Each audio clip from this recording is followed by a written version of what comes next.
పడ్డప్పుడు కానీ డైరెక్ట్ గా ఊపిరితిత్తులు డ్యామేజ్ కాకుండా మనకి ఎముకల గూడు, దాన్నే ఉర్ర పంజరం అంటాం. ఉర్ర పంజరం అన్ని అయి కాపాడుతూ ఉంటుంది ఊపిరితిత్తుల్ని. అయితే ప్రతి ఊపిరితిత్తుని ఆవరించి 2 పొరలుంటాయి.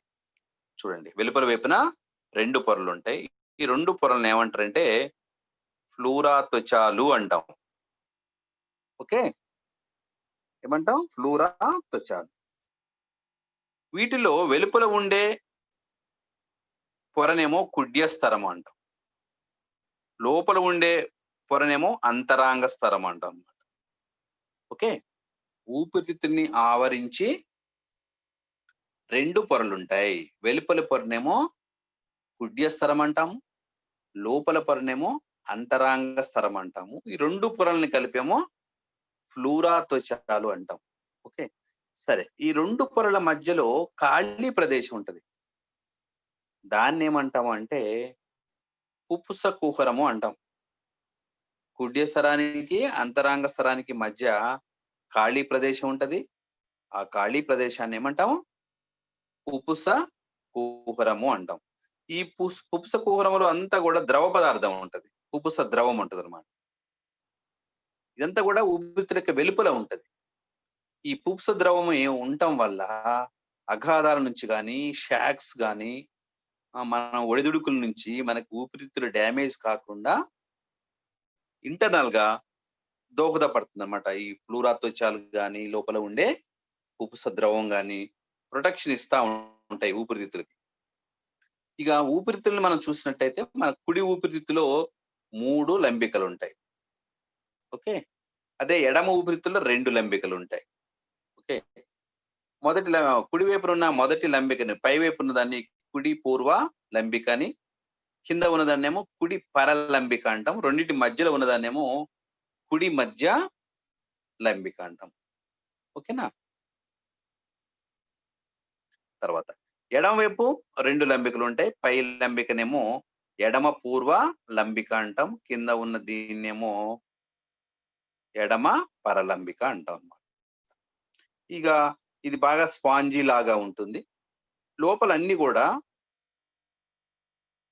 ఏముంటాయి? వాయు గోణులు ఉంటాయి. దాదాపుగా 700 మిలియన్ దాకా ఉంటాయి అన్నమాట. ఓకే, ఎన్ని ఉంటాయి? దాదాపుగా 700 మిలియన్ల వాయు గోణులు ఉంటాయి. ఇవి క్రియాత్మక, నిర్మాణాత్మక ప్రమాణాలుగా మనం చెప్తాం అన్నమాట. ఇక్కడే వాయువుల మార్పిడి అనేది జరుగుతూ ఉంటది. ఇక్కడ మనం ఒకటి గమనించాలి. ఇక్కడ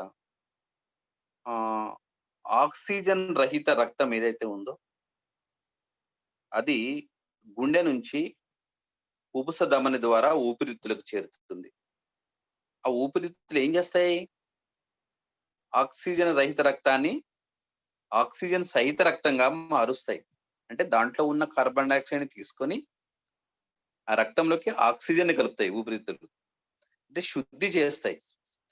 ఆక్సిజన్ రహిత రక్తాన్ని ఆక్సిజన్ సహిత రక్తంగా మారుస్తాయి ఊపిరితిత్తులు. అలా మారిన ఆక్సిజన్ సహిత రక్తాన్ని మళ్ళీ ఊపిరితిత్తులు గుండెకే పంపిస్తాయి. దేని ద్వారా పంపిస్తాయి? ఉపుస సిర ద్వారా పంపిస్తాయి. అంటే గుండెకి ఊపిరితిత్తులకి మధ్యలో లింక్స్ ఉంటాయి అన్నమాట, ధమనులు సిరల ద్వారా. ధమనులు ఏం చేస్తాయి? మలిన రక్తాన్ని గుండె నుంచి ఊపిరితిత్తులకు పంపిస్తే, ఊపిరితిత్తులు ఏం చేస్తాయి? శుభ్ర రక్తాన్ని ఉపుస సిరల ద్వారా మళ్ళీ గుండెకే పంపిస్తే, గుండె దైహిక ధమనుల ద్వారా శరీరంలోని అన్ని భాగాలకి మంచి రక్తాన్ని సప్లై చేస్తాయి. ఓకే, అయితే దీంట్లో శ్వాసక్రియలో దశలు ఉన్నాయి. ఓకే, చూడండి, ఇక్కడ శ్వాసక్రియలో ముఖ్యమైన 5 దశలు ఉన్నాయి. ఒకటి పుపుస వెంటిలేషన్, దాన్నే శ్వాసించటం అంటాం. ఇది మొదటి దశ. రెండో దాన్ని బాహ్య శ్వాసక్రియ అంటాం. మూడోది వాయువుల రవాణా. నాలుగోది అంతర శ్వాసక్రియ. ఐదోది కణ శ్వాసక్రియ. మొత్తం శ్వాసక్రియలో ఈ 5 దశలు ఉంటాయి. ఈ 5 దశలు అయితే మనకు శ్వాసక్రియ పూర్తయినట్టు. చూద్దాం మనం ఫస్ట్ పుపుస వెంటిలేషన్ అంటే ఏంటి? శ్వాసించటం అంటే ఏంటి అసలు? శ్వాసించటం అంటే ఉచ్ఛ్వాస నిశ్వాస క్రియలు. అంటే వాతావరణంలో ఉండే గాలిలో మనకు ఆక్సిజన్ ఉంటది. 21% ఆక్సిజన్ ఉంటది. ఆక్సిజన్‌తో కూడి ఉన్న గాలిని లోపలికి పీల్చుకొని, ఊపిరితిత్తుల్లో ఉన్న కార్బన్ డయాక్సైడ్‌ని శ్వాస మార్గం ద్వారా వెలుపలికి వాతావరణంలోకి పంపడాన్ని మనం వెంటిలేషన్ అంటాం. పుపుస వెంటిలేషన్. లేకపోతే శ్వాసించటము అంటాం. ఇది శ్వాసక్రియలోనే మొదటి వినిమయం. మొదటి వాయువుల వినిమయం అంటాం అన్నమాట. ఓకే. ఇది మొదటి దశగా చెప్తాం. బయట గాలి లోపలికి, లోపల గాలి బయటికి. జస్ట్ సింపుల్‌గా చెప్పాలంటే. ఇక రెండోది బాహ్య శ్వాసక్రియ. ఇది వినిమయం. రెండవ వినిమయం. అంటే ఊపిరితిత్తులోకి వచ్చిన గాలి ఎక్కడికెళ్ళిపోతది? ఇక్కడికెళ్ళిపోతుంది. వాయుగోణుల్లోకి. దీంట్లో ఏమున్నాయి చిన్నని వాయుగోణులు నేను చెప్పుకున్నా. ద్రాక్ష గుర్తుల్లాంటి వాయుగోణులు ఉంటాయని చెప్పుకున్నాం కదా! వాటి పైన అనేక రక్తకేశ నాళికలుంటాయి. ఓకే. బాహ్య శ్వాసక్రియ అంటే ఏంటంటే ఇది రెండవ వినిమయం అంటాం. దీంట్లో వాయుగోణుల్లో ఉన్న వాయువులోని ఆక్సిజన్ వాటి ఉపరితలంలో ఉండే రక్తకేశ నాళికల్లోకి వెళ్ళిపోవటం. అలాగే రక్తకేశ నాళికలోని రక్తంలో ఉన్న కార్బన్ డయాక్సైడ్‌ని తిరిగి వాయుగోశాల్లోకి విడుదల చేయటం. ఫర్ ఎగ్జాంపుల్ ఇది ఒక వాయుగోణి అనుకుంది. ఇది ఊపిరితిత్తులో ఉన్న ఒక వాయుగోణి. ఇది ఇదేంది దాని గోడ. ఈ గోడలు అన్నీ కూడా ఏముంటాయి? రక్తకేశ నాళికలుంటాయి. ఇక్కడన్నీ కూడా రక్తకేశ నాళికలుంటాయి అనుకుందాం. ఇది మధ్యలోదేంది? ఈ మధ్యలో అంతా కూడా గాలి ఉంది. మొదటి మనకు పుపుస వెంటిలేషన్ ద్వారా వచ్చిన గాలి ఉంది. ఓకేనా? ఈ గాలిలో అంతా కూడా ఆక్సిజన్ ఉంటది. ఈ గోడలో ఉన్న ఇక్కడ చూడండి. ఇక్కడ వినిమయం జరుగుతుందన్నమాట. వినిమయం అంటే ఈ లోపల ఉన్న వాయుగోళం లోపల ఉన్న ఆక్సిజన్ ఏమో రక్తకేశ నాళికలో రక్తంలోకి, దీంట్లో ఉన్న కార్బన్ డయాక్సైడ్ ఏమో వాయుగోణుల్లోకి రావటాన్ని మనం ఇక్కడ బాహ్య శ్వాసక్రియ అంటాం. ఇక్కడ కూడా ఆక్సిజను రక్తంలోకి, కార్బన్ డయాక్సైడ్ రక్తం నుంచి వాయుగోణుల్లోకి వస్తుంది. దీన్ని బాహ్య శ్వాసక్రియ అంటాం. ఓకే. మూడోది వాయువుల రవాణా. ఇక్కడ వాయువుల రవాణాలో ఏందంటే ఇక్కడ రక్తంలోకి వచ్చిన ఆక్సిజను దైహిక రక్త ప్రసరణ ద్వారా శరీరంలోని అన్ని కణాలకి పంపించబడుతుంది. అలాగే మలిన రక్తంలో ఉన్న కార్బన్ డయాక్సైడ్ పుపుస ప్రసరణ ద్వారా ఆ రక్తాన్ని ఊపిరితిత్తుల్లోకి పంపిస్తుంది అనమాట. అవి వాయువుల రవాణా. అంటే ఆక్సిజన్ రవాణానేమో దైహిక ప్రసరణ అంటాం. కార్బన్ డయాక్సైడ్ రవాణానేమో పుపుస ప్రసరణ అంటాం. కార్బన్ డయాక్సైడ్ తో కూడిన రక్తం ఎప్పుడు కూడా గుండె నుంచి ఊపిరితిత్తుల్లోకి పంపించబడుతుంది. తర్వాత ఆక్సిజన్ తో కూడిన రక్తమేమో శరీర భాగాలకి దైహిక ధమనుల ద్వారా పంపించబడుతుంది. ఓకే. తర్వాత అంతర శ్వాసక్రియ ఇంకోటి ఇంపార్టెంట్ ఏంటంటే నాలుగోది అంతర శ్వాసక్రియ. ఇది మూడవ వాయువుల వినిమయం అంటాం. దీని థర్డ్. మనం ఇంతకుముందు ఆల్రెడీ 2 అయింది. ఇది కణంలో జరుగుతుంది. అంతర శ్వాసక్రియ అనేది కణంలో జరుగుతుందన్నమాట. ఇప్పుడు రక్తం ద్వారా వచ్చిన ఆక్సిజను రక్తం నుంచి కణంలోకి వెళ్ళిపోతుంది. ఆల్రెడీ కణంలో ఉన్న కార్బన్ డయాక్సైడ్ ఏమో రక్తంలోకి వస్తది. ఓకే. అంటే రక్తానికి కణానికి మధ్య వాయువుల మార్పిడి జరుగుతుంది. ఊపిరితిత్తుల నుంచి పట్టబోయిన ఆక్సిజను కణం దగ్గర పోయినాక కణంలోకి వదిలేస్తుంది. ఆల్రెడీ కణంలో ఏర్పడ్డ కార్బన్ డయాక్సైడ్‌ని తిరిగి రక్తంలోకి తీసుకుంటాయి. ఓకే. దీన్ని మూడవ వినిమయము అంటాం. ఇది కణజాల స్థాయిలో జరుగుతుంది. ఓకే. అందుకోసం దీన్ని ఏమంటారంటే అంతర శ్వాసక్రియ అంటాము. కణాల లోపల జరుగుతుంది కాబట్టి వాయువుల వినిమయము. కణం నుంచి కార్బన్ డైఆక్సైడ్ బయటకు వస్తుంది, రక్తం నుంచి ఆక్సిజన్ కణంలోకి వెళ్ళిపోతుంది. ఓకే, ఇక నా 5వది కణ శ్వాసక్రియ. ఇది చాలా ఇంపార్టెంట్. కణ శ్వాసక్రియ. ఫర్ ఎగ్జాంపుల్, ఇది కణం, ఇది కణము. కణంలో మధ్యలో న్యూక్లియస్ కేంద్రకం ఉంటది. ఇదంతా కూడా ఏంటిది? కణద్రవ్యం. ఇదంతా కూడా కణద్రవ్యం. ఓకేనా? మనం ఇంతకుముందు చెప్పుకున్నాం కదా, ఆల్రెడీ రక్తంలో ఉన్న ఆక్సిజన్ కణం లోపలికి, కణద్రవ్యంలోకి వస్తుంది ఆక్సిజన్ O2. అయితే ఈ కణద్రవ్యంలో ఆల్రెడీ రక్తం ద్వారా మనం తిన్న ఆహారం జీర్ణమైన తర్వాత వచ్చి చేరుతుంది. ఫుడ్, ఆహారం, గ్లూకోజ్ కానీ, అమినో ఆమ్లాలు కానీ, గ్లిజరాల్స్, ఫ్యాటీ ఆమ్లాలు కణం లోపలికి వచ్చేస్తాయి. ఇప్పుడు ఈ ఆక్సిజన్ ఏం చేస్తుంది? ఈ పదార్థాన్ని, ఆహారాన్ని ఆక్సీకరణం చేస్తుంది. ఆక్సీకరణం చేసి ఈ కణద్రవ్యంలో నుంచి ఆక్సీకరణం జరిగిన తర్వాత శక్తి విడుదలవుతుంది. ఓకేనా? ఎనర్జీ. ఓకే, శక్తితో పాటుగా కార్బన్ డైఆక్సైడ్ ప్లస్ H2O అంటే నీరు కూడా ఏర్పడుతుంది అన్నమాట. ఇది కణం లోపలే ఉంటది. బయటకి ఏరో మార్క్ పెట్టిన కానీ ఇదంతా కూడా ఎక్కడ ఉంటది? కణంలోనే. ఆ శక్తిని ఉపయోగించుకుంటాం. ఇంకా మిగిలిన శక్తిని ఏటీపీ రూపంలో శరీరంలో నిల్వ ఉంచుకుంటాం. ఓకేనా? ఈ కణంలో ఏర్పడిన కార్బన్ డైఆక్సైడ్ మళ్ళీ తిరిగి రక్తంలోకి పంపిస్తుంది అన్నమాట. ఇది కణ శ్వాసక్రియ. అంటే ఈ శక్తి రిలీజ్ కావడానికి ఏమేమి క్రియలు జరుగుతాయి? కణంలో గ్లైకాలసిస్ జరుగుతుంది, క్రెబ్స్ జరుగుతుంది, ఎలక్ట్రాన్ రవాణా. ఈ 3 ప్రక్రియల ద్వారా మనకి శక్తి అనేది కణం నుంచి రిలీజ్ అవుతుంది. ఓకేనా? ఇది కణ శ్వాసక్రియ అన్నమాట. అంటే ఇవన్నీ కూడా శ్వాసక్రియలో ఉన్న దశలు అన్నమాట. మనకు ఏంటంటే శ్వాసక్రియ అంటే బయట గాలి లోపల తీసుకోవటం, ఆ ఊపిరితిత్తులు ఉన్న గాలిని బయటకు వదలటం, దాన్నే ఉచ్ఛ్వాసము, నిశ్వాసం అంటాము. అదే శ్వాసక్రియ అనుకుంటాం. కానీ లోపలికి వెళ్ళిన తర్వాత దీంట్లో అనేకమైన ప్రక్రియ ఉందన్నమాట. మనం లోపలికి పంపించిన గాలి ఫస్ట్ ఈ వాయు శ్వాసనాళం ద్వారా ఊపిరితిత్తులోకి వెళ్ళిపోయి, వీటి గోడల ద్వారా రక్తంలోకి వెళ్ళి, రక్తం నుంచి మళ్ళీ అది కణాల్లోకి వెళ్ళిపోయి, కణం లోపల ఉన్న ఆక్సిజన్ ఆహారాన్ని మండించి శక్తిని విడుదల చేస్తుంది.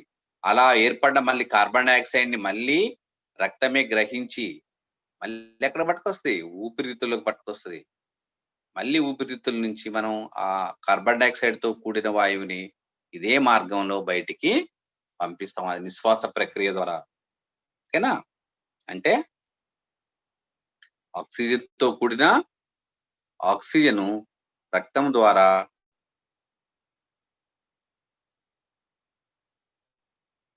కణంలోకి వస్తుంది, ఇట్లా కణంలోకి వస్తుంది. ఓకే, కణంలో ఏర్పడ్డ కార్బన్ డైఆక్సైడ్ ని మళ్ళీ రక్తమే తీసుకొచ్చి ఎక్కడ వదులుతుంది? ఊపిరితిత్తుల్లో వదులుతుంది. ఇలా వదిలిన కార్బన్ డైఆక్సైడ్ మళ్ళీ ఈ మార్గం ద్వారా బయటికి వెళ్ళిపోతుంది. ఏ మార్గము? శ్వాసనాళము, వాయునాళము, స్వరపేటిక, ఓకే, కంఠబిలము, ఆశగ్రసని కుహరము, అంతర్నాసిక రంధ్రాలు, నాసికా కుహరము, బాహ్యనాసిక రంధ్రాలు అండ్ బయటికి వెళ్ళిపోతుంది. మళ్ళీ వచ్చేటప్పుడు కూడా గాలి బయటకు లోపలికి వచ్చేటప్పుడు కూడా ఇదే మార్గం ద్వారా వచ్చేస్తుంది. ఇలా వచ్చి మళ్ళీ ఇలా వెళ్ళిపోతుంది. ఇట్లా అంటే కణానికి ఊపిరితిత్తుకి మధ్య రవాణా జరుగుతుంది, ఊపిరితిత్తులకి బయటికి మధ్య కూడా రవాణా ఉంటుంది అన్నమాట. 2 స్టేజెస్ ఉన్నాయి అన్నమాట ఇక్కడ. ఓకే, చూడండి. అంటే ఉచ్ఛ్వాసములో గాలి ఏ మార్గంలో వెళ్తుంది? బాహ్యనాసిక రంధ్రాలు, నాసికా కుహరము,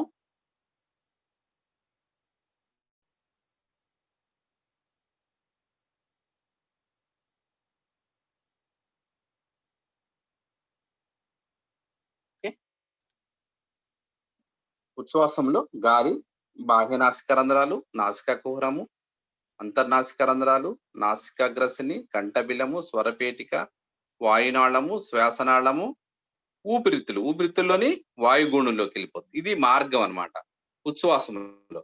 మరి నిశ్వాసంలో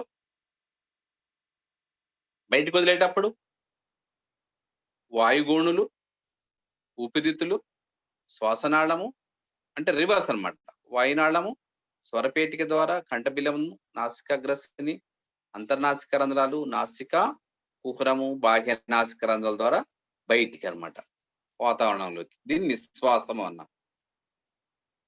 గాలిని లోపల తీసుకోవటము, గాలిని బయటికి వదలటముకి ఇన్స్పిరేషన్ ఏంటంటే బయట లోపల ఉన్న పీడన వ్యత్యాసాల వల్ల స్పీడ్గా గాలి లోపలికి వెళ్తుంది, మళ్ళీ లోపల ఉన్న గాలి బయటికి వెళ్ళిపోతూ ఉంటుంది. దానికోసం ఉరోస్తి కానీ ప్రక్కటెముకలు, వాటి మధ్యలో ఉండే పర్షుకాంతర కండరాల యొక్క సంకోచ వ్యాకోచాలు, అలాగే మనకు ఉరకుహరానికి దిగువన ఉదర వితానం ఉంటుంది, డయాఫ్రమ్ అంటాం. దాని యొక్క సంకోచ వ్యాకోచాల వల్ల కూడా ఇక్కడ గాలి లోపలికి, లోపల ఉన్న గాలి బయటికి, ఉచ్ఛ్వాస నిశ్వాసాలకు ప్రేరణ కూడా ఈ ఉదర వితానం యొక్క కదలికలు దోహదపడతాయి. ఓకే, ఇది బ్రీఫ్ గా మనకు శ్వాసక్రియలో ఉపయోగపడే శ్వాస వ్యవస్థలో ఉండే ముఖ్యమైన భాగాలు, వాటి యొక్క అమరిక, గాలి ప్రయాణించే మార్గము లోపలికి, అలాగే లోపల నుంచి గాలి బయటికి వచ్చే మార్గము, ఆ మార్గ మధ్యంలో ఉండే వివిధ భాగాలు ఇవి. తర్వాత ఆక్సిజన్ తో కూడిన రక్తము, కార్బన్ డైఆక్సైడ్ తో కూడిన రక్తము, వీటి ద్వారా గుండె నుంచి ఊపిరితిత్తుల్లోకి, ఊపిరితిత్తుల్లో నుంచి గుండెకి సప్లై చేయబడతాయి. తర్వాత అదే విధంగా శ్వాసక్రియలో ఉండే దశలు ఏంటి, అసలు వెంటిలేషన్ అంటే ఏంటి, ఉపస వెంటిలేషన్ అంటే ఏంటి? ఉపస వెంటిలేషన్ అంటే ఏంటి అంటే శ్వాసించడం, జస్ట్ బయట గాలి లోపల తీసుకొని లోపల గాలిని బయటికి వదలటం. ఇది మొదటి వినిమయం అంటాం, ఇది వెంటిలేషన్ అంటాం. ఊపిరితిత్తుల ద్వారా జరుగుతుంది కాబట్టి దీన్ని ఉపస వెంటిలేషన్ అంటాం. ఇక బాహ్య శ్వాసక్రియ అంటే లోపలికి వచ్చిన గాలి ఊపిరితిత్తుల్లోని వాయుగోణుల్లో నుంచి రక్తంలోకి, రక్తంలో ఉన్న కార్బన్ డైఆక్సైడ్ ని వాయు కోశాల్లోకి తీసుకుంటది, దాన్ని బాహ్య శ్వాస. ఇది రెండో దశ. ఇక మూడోది అంటే వాయువుల రవాణా అన్నమాట. అలా రక్తంలో కలిసిన వాయువులు సప్లై చేయబడతాయి. ఆక్సిజన్ ఏమో కణాల్లోకి సప్లై చేయబడుతుంది, దాన్ని దైహిక రక్త ప్రసరణ అంటాము. ఇక మలిన రక్తం శరీర భాగాలకు సప్లై చేయబడుతుంది, అది శుభ్రపడటం కోసం దాన్ని మనం ఊపిరితిత్తుల్లోకి పంపిస్తున్నాం కాబట్టి దాన్ని పుపుస ప్రసరణ అంటాం. పుపుస అనే పదం వచ్చింది అంటే అది ఊపిరితిత్తులకు సంబంధించింది అని అర్థం. దైహిక అని పదం వచ్చిందంటే అది శారీరక కణాలకు సంబంధించిందని అర్థం అనమాట. ఓకే, దీనికోసం ప్రత్యేకంగా వాయుగోణులు దాదాపు 700 మిలియన్ల వాయుగోణులు మనకు శరీరంలో ఉంటాయి, శరీరంలో ఊపిరితిత్తుల్లో ఉంటాయి. ఇక నాలుగోది అంతర శ్వాసక్రియ అంటే లోపల కణంలో జరిగేది అనమాట. ఇది మూడో వినిమయం అంటాము. కణంలోకి రక్తంలో ఉన్న ఆక్సిజన్ కణంలోకి, కణంలో ఉన్న కార్బన్ డైఆక్సైడ్ రక్తంలోకి, అంటే రక్తకేశనాలకి కణానికి మధ్య వాయువుల వినిమయాన్ని మనం అంతర శ్వాసక్రియ అంటాం. ఫర్ ఎగ్జాంపుల్ చిన్న బొమ్మ చూపిస్తా. ఏంటిది? రక్తనాళం. ఇదేంటి? ఒక కణము. ఇది ఒక కణము, ఇది మధ్యలో కేంద్రకము, ఇదంతా కూడా కణ ద్రవ్యం, ఇక్కడ ఏం జరుగుతుందంటే ఇక్కడ రక్త కేశనాళికలోని రక్తంలో ఉన్న ఆక్సిజన్ ఏమో కణంలోకి వస్తుంది. ఆల్రెడీ కణంలో ఉన్న కార్బన్ డైఆక్సైడ్ ఈ రక్తంలోకి వస్తుంది. ఓకే, CO2, ఇది ఆక్సిజన్. అంటే ఆక్సిజన్ లోపలికి, కార్బన్ డైఆక్సైడ్ బయటికి రక్త కేశనాళికలోకి. ఈ వినిమయాన్ని మనం మూడో వినిమయము లేకపోతే అంతర శ్వాసక్రియ అంటాం. ఇది రక్త కేశనాళికను కణానికి మధ్యలో జరుగుతుంది. ఇక కణ శ్వాసక్రియ అంటే కంప్లీట్ కణంలో మనం తిన్న ఆహారము మనం పీల్చుకున్న ఆక్సిజన్ సమక్షంలో ఆక్సీకరణం చెంది అలా విచ్ఛిన్నం చెంది దాని నుంచి శక్తి, కార్బన్ డైఆక్సైడ్, నీరు ఏర్పడే ప్రక్రియని మనం కణ శ్వాసక్రియ అని అంటాం అన్నమాట. ఓకే.